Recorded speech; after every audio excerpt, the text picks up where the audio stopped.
BK뉴스입니다. 워렌 버핏, 조지 소로스와 함께 세계 3대 투자가로 불리는 짐 로저스는 이전에 한국의 방송과 언론에서도 아베의 정책을 비판해 왔었는데요.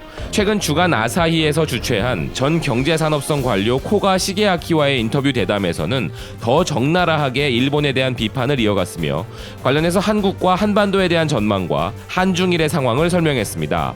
코가 시게아키가 아베 정권의 여러 정책을 비판해온 짐 로저스에게 아베 정책 중 가장 문제가 되는 것이 무엇이냐고 묻자 로저스는 가장 큰 문제는 아베 그 자체라고 이야기하는데요. 일본은 사랑스럽고 좋은 나라이지만 안타까운 것은 매년 인구가 줄어들고 있고 부채는 점점 늘어가고 있으며 지폐를 찍어내어 경제를 유지하고자 하는 것이 문제인데 덕분에 주가가 올랐지만 그 혜택이 국민에게 간 것이 아니기에 문제라고 지적하면서 자신은 일본 주식 보유분을 모두 처분하였다고 이야기합니다.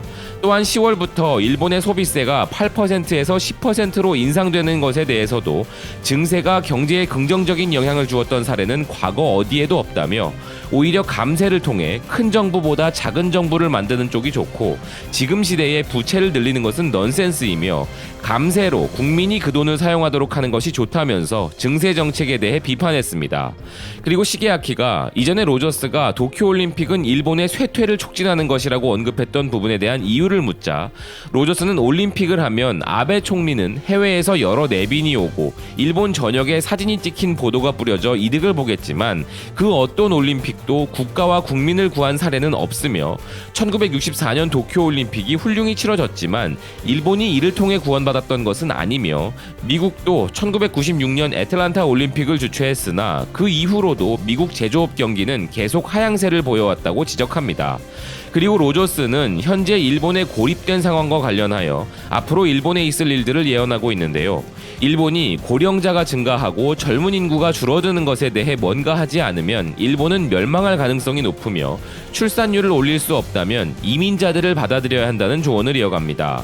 코가 시게아키가 향후 한반도 정세가 아시아의 열쇠를 쥐고 있다고 생각한다면서 북한의 김정은을 어떻게 평가하냐는 질문에 로저스는 김정은은 전형적인 북한 사람이 아니라며 그는 스위스에서 자랐지만 스위스로 돌아갈 수는 없는 사람이기에 북한을 스위스로 만들고 싶어 한다며 그 예로 국제 스키 리조트를 건설한 것도 그렇고 등소평이 중국을 바꾼 것처럼 북한을 바꾸고 싶어 하는 사람이지만 이런 부분은 일본에도 미국에도 보도되지 않으며 지금 북한에 대한 일본의 보도를 보면 북한은 선진국에 의한 경제 제재가 이어져 사람들은 곤궁한 상태라고 이야기하며 북한에는 미래가 없다라는 식의 내용뿐이고 세계적으로도 이렇게 선동되고 있으며 특히 미국의 선동이 심하다면서 미국과 일본의 이런 선동은 실제로 북한을 지켜봐온 자신에게는 신빙성이 없다고 이야기합니다. 코가 시게아키는 이어서 미국 기업들도 북한에서의 사업 기회를 노리고 있는가 하는 질문을 이어가는데요.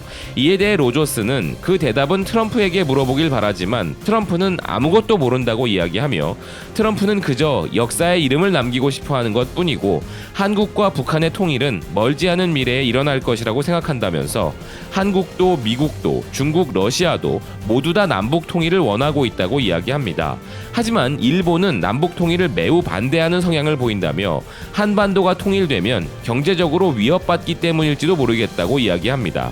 이어 코가 시게아키가 만약 남북이 완전한 통일까지 가지 않아도 국가연합과 같은 조치를 하게 되면 일제히 전 세계 비즈니스가 북한에서 이익을 얻으려고 움직일 것인데 지금 한국과 북한을 상대로 대립하고 있는 일본은 뒤처질 위험성이 있지 않은지에 대해 묻는데요.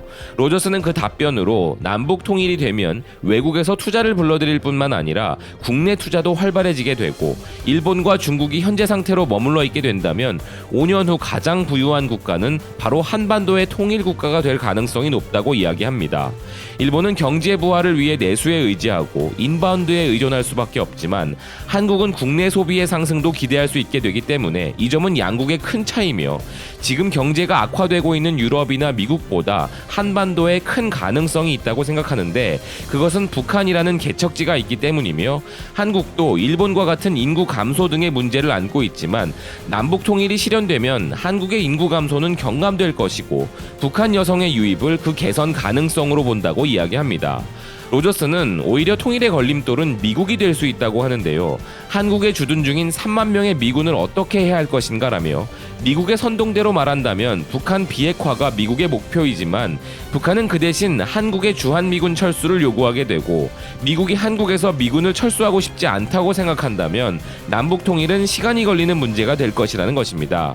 마지막으로 일본은 중국이나 한국, 북한 혹은 동남아시아 등의 잠재력을 가진 나라들과 어떻게 관계를 구축하면 좋을까라는 질문에 로저스는 중국, 일본, 한국이 EU와 같은 아시아 공동체 형태로 하나가 되어 캐피털리즘 중심이 되도록 만들면 된다면서 이럴 경우 힘이 있기 때문에 아시아의 시대를 계속 열어나갈 수 있다고 견해를 밝히고 있습니다.